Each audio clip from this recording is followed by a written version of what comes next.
Before you begin, remove the hand strap, the back plate, the mid-frame, and the system board. Removal. Place the system board face down. Peel back the Mylar tab that secures the wireless WAN module to the system board.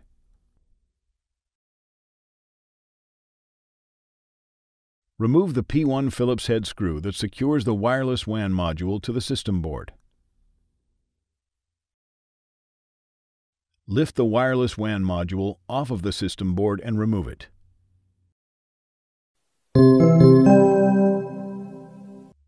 Replacement. Align the notch on the wireless WAN module with the key in the wireless WAN module slot on the system board. Place the wireless WAN module in its position on the system board. While holding down the wireless WAN module, replace the P1 Phillips head screw that secures it to the system board. Replace the Mylar tab over the wireless WAN module.